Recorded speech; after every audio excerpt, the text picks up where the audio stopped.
Local सहकारी संस्थाओं से लेकर ग्लोबल मंच तक भारत की डेयरी स्टोरी एक महत्वपूर्ण पड़ाव पर आ पहुंची है। यूएस, न्यूजीलैंड और साथ ही दूसरे ग्लोबल पार्टनर्स के साथ डील के बाद अब भारत की डेयरी इंडस्ट्री में आगे संतुलन किस तरह से बनेगा ग्लोबल एक्सेस और साथ ही रूरल सिक्योरिटी को लेकर, इस पर बात करने के लिए मेरे साथ इस वक्त मौजूद है मैनेजिंग डायरेक्टर GCMMF के मिस्टर जैन मेहता। जैन जी, बहुत बहुत स्वागत है TV9 में। Thank you so much. सबसे पहले तो सबसे बड़ा सवाल ये है कि संतुलन किस तरह से बनेगा ग्लोबल एक्सेस और साथ ही रूरल सिक्योरिटी को लेकर। बहुत ही महत्वपूर्ण ट्रेड डील्स हुई है अभी पिछले कुछ दिनों में। सबसे पहले तो यूएस की जो अभी ट्रेड डील हुई, जो अभी अनाउंस हुई, उसके लिए मैं माननीय प्रधानमंत्री जी और देश के कॉमर्स मिनिस्टर पीयूष गोयल जी का आभार व्यक्त करना चाहता हूं। उन्होंने एक बहुत ही बढ़िया ट्रेड डील निगोशिएट करके देश के कृषि और डेयरी सेक्टर को अमरीकी जो एक्सपोर्ट्स की उनकी उम्मीदें थी उसको पार नहीं होने दिया और इसको सुरक्षित रखा है। इसके दो फायदे हैं। हमारा जो यूएस का जो एक्सपोर्ट्स है उसमें जो ड्यूटी 50% लग रही थी वो कम होकर 18% हो गई, और साथ में उनकी जो मंशा थी कि उनके डेयरी प्रोडक्ट्स को हमारे देश में ला पाए, उसको चैप्टर 4 को और डेयरी के और उत्पादनों को और खास करके सभी कृषि उत्पादनों को ब्लॉक कर दिया गया है।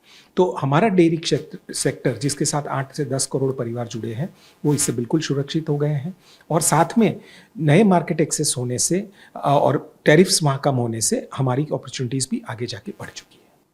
आप इस डील को क्या मानते हैं? स्पेशली ग्लोबल रेवोल्यूशन 2.0 की बात करें तो सुरक्षा या प्रगति, किस तरह से देखते हैं आप? क्योंकि फार्मर्स के भविष्य को लेकर अगर बात करें तो आपको क्या लग रहा है कि ये सही में एक बहुत ही बड़ी अपॉर्चुनिटी है या फिर एक चैलेंजिंग टाइम है?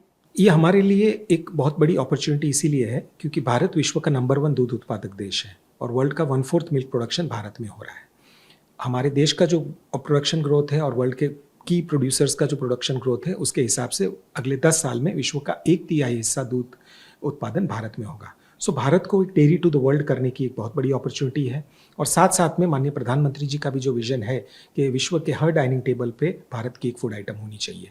तो हमारे कृषि सेक्टर के लिए, हमारे फूड प्रोसेसिंग सेक्टर के लिए, हमारे डेयरी सेक्टर के लिए एक बहुत बड़ी ग्लोबल अपॉर्चुनिटी होती है कि हम विश्व के बाज़ारों में भी वहाँ के कस्टमर को लुभावें, ऐसे प्रोडक्ट्स लॉन्च करें, और हमारे पास जो करोड़ों पशुपालकों की मेहनत से जो दूध का संपादन हो रहा है उसको हम एक अच्छा मार्केट देके उनकी तरक्की में शामिल हों। वाइट रिवॉल्यूशन 2 की जो आपने बात की, उससे देश में करीबन 2 लाख गाँवों में अगले 5 से 10 साल में दूध मंडियाँ बनेंगी सहकारिता के तौर पे, और ऑपरेशन फ्लड के 50 सालों में आज भारत में करीबन 2 लाख गाँव में दूध मंडियाँ हैं। तो जो पिछले 50 सालों में काम हुआ, अब जो नई सहकार मंत्रालय है उनकी प्रेरणा से अगले 5 से 10 साल में होने जा रहा है और काफ़ी तेज़ी से ये काम हो रहा है। तो ज़्यादा से ज़्यादा दूध ऑर्गेनाइज सेक्टर में आएगा, सहकारी क्षेत्र में आएगा, बहनों के बैंक अकाउंट में पैसे जाएंगे, तो ऑब्वियसली ग्रामीण स्तर पे प्रगति होगी, और उस विकास का जो सफ़र है वो सब तय करेंगे। तो भारत को एक डेवलप्ड इकोनॉमी बनाने की जो हमारी सबकी इच्छा है वो बहुत ही जल्द पूरी हो सकती है। जैसा कि आपने कहा, भारत दूध का सबसे बड़ा उत्पादक है और साथ ही सबसे बड़ा उपभोक्ता भी है, पर आपको लगता है कि क्या आकार ही आधार है या इससे मुनाफा भी होगा डेयरी फार्मर्स को? और स्पेशली जिस तरह से देखा जाए तो इस डील से क्या फार्मर्स को आगे आमदनी की बात करें या बेहतर तकनीक की बात करें, उसमें उन्हें कुछ पॉजिटिव पॉइंट्स आगे देखने मिल रहे हैं फ्यूचर के एंगल से? ये बिल्कुल, ये बहुत ही इम्पॉर्टेंट विषय है कि टेक्नोलॉजी के अगर माध्यम से आप जोड़ेंगे तो एफिशिएंसी भी बढ़ेगी और साथ में मुनाफा और रिटर्न्स भी बढ़ेगा। तो लाइवलीहुड प्रोटेक्शन की एक बात है, लेकिन डबलिंग ऑफ इनकम्स की जो बात है, डेयरी सेक्टर एक ऐसे सेक्टर है जिसमें ये काम बहुत अच्छी तरह से हो रहा है, और पिछले आंकड़े भी आप देखोगे तो हम ये बात को साबित कर पाए हैं।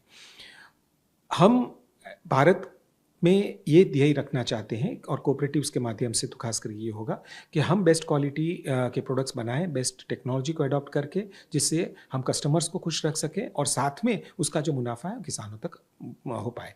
और इस विषय में ये भी मैं जानकारी देना चाहता हूँ कि अमूल ने आर्टिफिशियल इंटेलिजेंस पे भी बहुत काम किया है, और हर पशुपालक को अपनी गाय की ब्रीड के बारे में, उसको फीडिंग करने के बारे में और भी कोई सजेशन और सुझाव और कन्वर्सेशन करने हैं तो हमारे AI किस मॉडल के जरिए 24 घंटे 365 दिन ये काम हो सकेगा। स्पेशली जिस तरह से देखा गया है कि प्रतिस्पर्धा ही सहयोग से पहले आती है, यही डेयरी का मंत्र रहा है भारत में।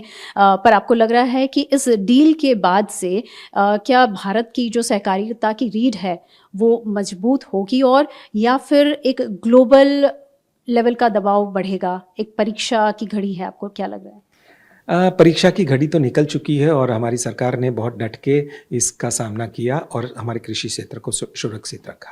अब सहकारिता की बात करो, अमूल की बात करें, तो मुझे बताते हुए खुशी हो रही है कि इंटरनेशनल कोऑपरेटिव अलायंस ने पिछले साल ही अमूल को विश्व की नंबर 1 कोऑपरेटिव संस्था बताया। और इस तरह के डील्स से और कोऑपरेटिव सेक्टर में जो काम हो रहा है, कोऑपरेटिव को बहुआयामी बनाया जा रहा है, नए एरियाज़ में लेके जा रहे हैं, नए सेक्टर्स में हम कोऑपरेटिव्स लॉन्च कर रहे हैं, तो देश में कोऑपरेटिव सेक्टर का, सहकारिता का इंपॉर्टेंस बहुत ही ज़्यादा बढ़ने वाला है। आज की तारीख में भी आप देखो तो 30 करोड़ से ज़्यादा लोग सहकारिता से जुड़े हैं। 7-8 लाख कोऑपरेटिव्स हमारे देश में ऑलरेडी है, और डेयरी कोऑपरेटिव्स की मैंने जैसे आगे बात की तो उसकी संख्या डबल होने वाली है। तो सहकारिता मजबूत होगी, हमारी ग्रामीण अर्थव्यवस्था मजबूत होगी, महिलाओं का सशक्तिकरण होगा, और स्वाभाविक तौर से दूध का उत्पादन बढ़ेगा, दूध के उत्पादन का मूल्य वृद्धि होगी, तो किसानों का भविष्य तो अच्छा ही है और हमारे देश का भी भविष्य काफ़ी अच्छा है। आयात और असंतुलन का भी डर देखने मिल रहा है। आपको लग रहा है कि इस डील के बाद से बाजार में बाढ़ आएगी, या फिर किसानों को एक अलग बराबरी की लड़ाई करने के लिए सीख भी मिलेगी? हमारे किसानों ने ये सीख ही लिया, और ख़ास करके डेयरी के किसानों ने, कि वो ब्रांड बना के कोई भी कंपटीशन को फेस कर सकते हैं, और अमूल ही एक उसका उदाहरण है। अमूल ब्रांड का टर्नओवर 90,000 करोड़ है, देश की सबसे बड़ी फूड और एफएमसीजी ब्रांड है, विश्व की जैसे स्ट्रॉन्गेस्ट ब्रांड है, वो तो मैंने आपको बताया। तो कंपटीशन को फेस करना तो हमारे डीएनए में है ही है, और किसानों ने जब 80 साल पहले ये सहकारिता संस्था के माध्यम से ये ब्रांड को लॉन्च किया, और उसके परिणाम आज हमको दिख रहे हैं। तो कंपटीशन से किसानों को डर नहीं लगता है। जो अनफेयर ट्रेड एडवांटेजेस और पार्टनर्स चाहते थे, उसको रोकने का काम हमारी सरकार ने किया है, माननीय प्रधानमंत्री जी ने किया है। तो इससे देश में व्यवस्था और सुधरेगी, और किसानों को अगर सुरक्षित महसूस होगा तो मार्केट का माहौल, तो ओबियसली दिलो जान लगा के वो मेहनत करेंगे, दूध का उत्पादन भी बढ़ाएंगे, मुनाफा भी कमाएंगे। पर साथ साथ में जो पोषण की एक इम्पॉर्टेंट प्रोडक्ट है दूध, उसका जो इम्बैलेंस होता था पहले ट्रेड का, या होने की आशंका थी, वो अब दूर हो चुका है। स्पेशली ग्लोबल डेयरी की इस रेस में अमूल अपनी जो ओनरशिप है उसे कैसे प्रोटेक्ट करेगा, और साथ ही महत्वाकांक्षा जो है वो कैसे बढ़ाएगा? ओनरशिप तो प्रोटेक्टेड है ही अमूल की, क्योंकि एक 36 लाख किसानों की संस्था है। गुजरात के 18,600 गांव में हमारे 36 लाख किसान उत्पादक हैं, और उन्होंने ये अमूल ब्रांड बनाई है। तो कोऑपरेटिव के माध्यम से ये संस्था चल रही है, तो कुछ भी हो जाए सहकारिता का माध्यम तो बना रहेगा और बढ़ता ही जाएगा। अब दूसरा मुद्दा आता है कि आगे जाके वो किस तरह से इसको देखेंगे। तो ये फ्यूचर प्लानिंग और विजन भी हो चुका है, और ग्लोबल लेवल पे अगर आपको ब्रांड बनाना है, ग्लोबल मार्केट्स को एक्सेस करना है, तो हमने 2 साल पहले अमेरिका में भी दूध लॉन्च किया। 6% अमूल गोल्ड मिल्क जो यूएस के मार्केट्स में कभी नहीं आया था, आज हम बेच रहे हैं मेन स्ट्रीम मार्केट में भी। यूरोप में भी हमने इस तरह का अमूल गोल्ड दूध लॉन्च किया, और विश्व के 50 देशों में भी अमूल के प्रोडक्ट्स एक्सपोर्ट कर रहे हैं।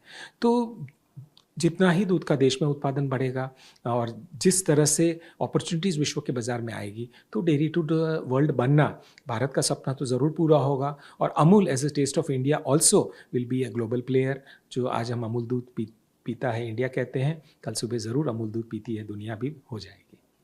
स्पेशली बात करें दूध से दम तक, मात्रा से मूल्य तक, लोकल से ग्लोबल, संघर्ष से नेतृत्व तक, तो आने वाले 10 सालों में आप अमूल के भविष्य को, भारत की डेयरी को किस तरह से देखते हैं? यही सभी इन पहलुओं को लेकर। हाँ, नहीं, यही पहलुओं की वजह से आज अमूल इतना बड़ा है कि संघर्ष की कहानी थी अमूल की। सहकारिता को स्थापन करना विदेशी ब्रांड्स के सामने, प्राइवेट ट्रेडर्स के सामने बड़ा मुश्किल था, पर तब हमें विजनरी लीडरशिप मिली थी सरदार वल्लभ भाई पटेल की। आज हमें विजनरी लीडरशिप मिल रही है माननीय प्रधानमंत्री जी की, श्री अमित शाह जी की, और जो सभी लोग हैं, और ख़ास करके ये महिलाओं को श्रेय जाता है कि वो दिन रात मेहनत करके, पशुपालन करके अपनी आजीविका बढ़ा रही है, और उनका भी एम्पावरमेंट इस मॉडल से हो रहा है।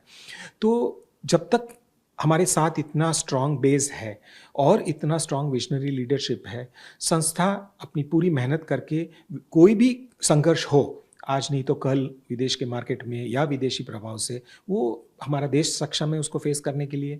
विश्व की इतनी बड़ी इकोनॉमी हमारा देश हो चुकी है, एग्रीकल्चर सेक्टर का इंपॉर्टेंस इतना बड़ा है हमारे सेक्टर में, पशुपालन का महत्व इतना ज़्यादा है, तो भविष्य डेफिनेटली स्ट्रांग है। फार्म सेक्टर प्रोटेक्टेड होने की वजह से कोई हमारे पे नेगेटिव इन्फ्लुएंस नहीं हो पाएगा चीपर इंपोर्ट्स का, सब्सिडाइज्ड इंपोर्ट्स का, डंपिंग का। और ये जो केयर हमारी गवर्नमेंट ने ली है उसकी वजह से स्वाभाविक तौर पे देश का फ्यूचर बहुत ब्राइट है, कोऑपरेटिव डेयरी इंडस्ट्री का फ्यूचर ब्राइट है, और अमूल ज़्यादा से ज़्यादा अपने किसानों को कैसे सेवा दे सके उसके लिए भी डट के काम कर रहा है और पूरी टीम काम कर रही है, और उनका भी भविष्य काफ़ी ब्राइट नज़र आ रहा है। जी बिल्कुल, बहुत बहुत शुक्रिया हमसे बात करने के लिए। और हम सभी आशा रखते हैं कि इस डील के बाद अब भारत के डेयरी स्टोरी में एक नया इतिहास लिखा जाएगा विकास का और प्रगति का। बहुत बहुत शुक्रिया हमसे बात करने के लिए। कैमरा पर्सन दीपक सेन के साथ नीरू TV9 अहमदाबाद।